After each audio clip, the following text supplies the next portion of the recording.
Coucou les amis, bienvenue à la maison. Je suis trop contente de vous retrouver pour un nouveau vlog. Et cette vidéo est le premier épisode, le commencement d'une nouvelle mini-série. Un peu dans le même style que ma mini-série En quarantaine à Dakar. Si vous n'avez pas regardé mes épisodes, je vous encourage à aller voir mes anciens vlogs.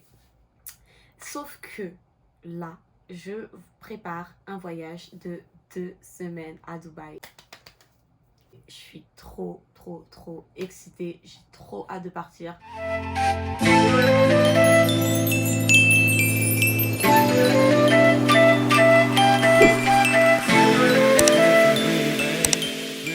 Ok, so first thing first, mettons les choses au clair. Parce que là, je ressemble à du n'importe quoi. Je suis dégueulasse, ma tronche, c'est horrible. Franchement, ces 3 dernières semaines, j'ai été très busy. J'avais beaucoup de boulot. J'essaie d'être très consistante sur Instagram, poster des photos, des reels, poster sur YouTube, même si je suis pas toujours super consistante. Et je m'en excuse d'ailleurs. Sachant que en plus de ça, je suis en train de relancer un nouveau blog. Donc voilà quoi, je suis franchement avec le sport, mon mari, le chien, les amis. Franchement, ces dernières semaines, c'était voilà, c'était très éprouvant pour moi, d'où ma tronche affreuse. Hein, déjà, premier conseil de voyage, un travel tip. Moi, je suis une personne, je suis très tête en l'air et j'ai tendance à oublier ce que je dois faire. Donc, je note tout. J'ouvre une note dans mon téléphone et je note tout ce que je dois faire, tout ce que je dois préparer pour mon voyage. Et ça me permet de ne pas oublier les choses. Ou à chaque fois que je pense à un truc, je le note dans la liste, tu vois. Sinon, oublie ça, il n'y a rien de pire. Surtout dans mon cas, quand tu es OCD comme moi, quand tu es maniaque et que tu prépares tout, je calcule tout, je calcule mes photos, mes vidéos, les endroits où je vais shooter, comment je vais être habillée pour faire telle activité. Donc il n'y a rien de pire pour une personne qui voyage aussi préparée que moi d'oublier quelque chose. Ça, je peux mourir. Donc là, du coup, à date, so far, j'ai fait mes cils. Attendez, je vous montre. J'ai fait mes cils, j'ai fait mes ongles, manucure, pédicure, tout ça, j'ai tout fait. Épilation au complet, la base. Et là, du coup, il me reste à faire ma valise. Et il faut que je prépare aussi le contenu que je vais filmer et prendre en photo quand je vais être là-bas. Comme je vous l'ai dit, moi, je prépare tout à l'avance. Je regarde toujours en fonction des activités, les tenues que je vais porter, ce que je vais faire, etc. Histoire que, voilà, c'est pour ça que mes photos aussi sont, on va dire, homogènes. Parce que je calcule toujours le outfit en fonction de l'endroit où je vais ou de l'activité que je vais faire. J'ai un dernier rendez-vous tout à l'heure dans genre 2 heures pour aller faire mes cheveux. Et Coronavirus! Oh my god, j'allais oublier, il faut que je vous raconte la plus grosse galère, le truc qui me stresse le plus en ce moment et qui fait que c'est même pas garanti que je puisse voyager demain, c'est le test du Covid. Et j'ai tellement de choses à vous raconter, c'est un truc de fou. So, première des choses, on va commencer par le test du Covid. Il y a plein de pays qui requièrent de faire un test du Covid avant de rentrer dans le territoire. Comme de la même manière qu'il y a des pays qui ne demandent pas ce test ou qui le font passer à l'aéroport. En tout cas, pour aller à Dubaï, eux, c'est la rigueur et la sévérité dans tout ce qu'ils font. Donc, pour aller là-bas, il faut que tu viennes avec un test du Covid en bonne et due forme. Évidemment, un résultat négatif parce qu'on ne te laisse pas embarquer dans l'avion si t'es positif. Donc, c'est ça. So, basically, comment ça se passe? C'est que quand tu bookes ton billet d'avion, la compagnie aérienne, donc entre autres dans mon cas Emirates, t'envoie un email pour te dire, pour t'expliquer la procédure à suivre pour aller à Dubaï. Donc, grosso modo, long story short, ça t'explique que quand tu atterris à Dubaï, tu dois avoir sur toi un test du Covid négatif qui date de moins de 96 heures. Mais attention. Donc, il vous explique que vous devez arriver à Dubaï avec un test du Covid négatif qui date de moins de 96 heures. Maintenant, je vous explique la galère. Déjà, pour aller à Dubaï à partir de Montréal, ça te prend de faire une escale d'abord. Donc moi, par exemple, comme ce qui est son cas, de faire escale à Toronto.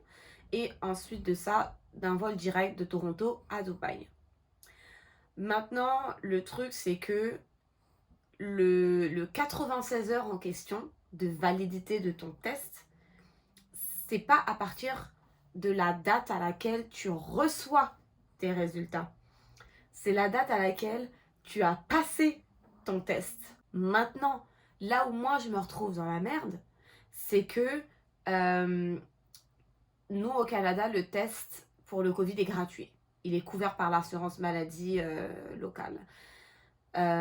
Sauf que évidemment, les cliniques, ça prend du temps d'avoir des résultats, surtout que tu dois tester des milliers et des millions de personnes. Donc ça va te prendre, ils vont te dire en général 48 à 72 heures. Donne-moi une solution à mon problème. Si je fais mon test du Covid trop en avance, je vais recevoir mes tests à temps, mais quand je vais arriver à Dubaï, mon test sera expiré. Mais si je le fais dernière minute, pour respecter les conditions de Dubaï, je risque de ne pas avoir mes résultats à temps avant mon départ. Surtout qu'en plus de ça, moi, c'est pas un vol de 19h parce que je pense qu'ils sont un vol plus tard. Moi, en tout cas, mon vol, il quitte Montréal à 15h. Et on te laisse, c'est clairement marqué noir sur blanc, on ne te laisse pas embarquer dans l'avion si tu n'as pas ton test.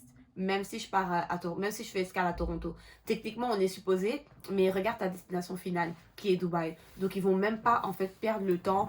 Je peux même pas essayer de négocier et dire, ouais, laissez-moi embarquer à Toronto, comme mon escale est 5 heures, j'ai le temps que la clinique m'appelle, ou pas, d'ailleurs, pour me donner les résultats. Donc, c'est super galère, c'est super tricky. So, moi, en fait, ce que j'ai fait, c'est que pour être sûre d'avoir... en tout cas, je peux même pas être rendue là, je suis même pas sûre de quoi que ce soit. Donc, ce que j'ai fait, c'est que hier, soit 48 heures avant mon départ, je suis allée dans une clinique à genre 3 km de chez moi, là, genre vraiment à côté. Et j'ai passé le test une première fois. Mais eux m'ont dit direct, urgence, pas urgence, à moins que tu aies une opération cédulée dans l'urgence, il n'y a aucun résultat qui est privilégié face à un autre. Donc que tu voyages ou pas, tu auras ta réponse dans 48 à 72 heures. C'est parce que je voyage dans 2 jours, genre. Donc c'est ça. Donc elle a quand même mis une petite astérix dans mon dossier pour dire que je voyage. Mais elle m'a bien fait comprendre que voilà quoi, t'auras ton test quand il sera prêt quoi, maximum dans 72 heures. Regardez le line-up pour aller faire le test du Covid. Genre, c'est un truc de malade. Là, ça ferme à 20h. Donc, en tout cas, je vais aller faire la queue, comme tout le monde. Du coup, je suis allée à la clinique ce matin. J'ai fait un deuxième test du Covid. Eux, par contre, on dit que eux, ils privilégient les gens qui voyagent. Donc, ils ont mis un gros astérix. Ils ont bien écrit que je voyage à Dubaï. Voilà, j'ai parlé à 3 personnes différentes qui m'ont bien confirmé que eux, ils font passer des tests en priorité, quoi. Donc, si tout se passe bien, demain, aux alentours de midi, ça fera 24 heures, ben, j'aurai les résultats de mon test. Du coup, je croise les doigts. C'est un stress de malade. Fait que c'est ça. Maman, yo. Tu vas me manquer, mon chien. Tu vas me manquer. Donc là, je vais partir avec seulement une valise. Avec Emirates, en tout cas avec mon billet, j'ai le droit à 2 fois 23 kilos, mais bon, je vais partir juste avec une valise parce que j'ai vraiment pas envie d'être encombrée. Je vais partir avec un carry-on, donc un bagage à main et un sac à dos. Dur, vraiment. Oh, ce chien est trop cute.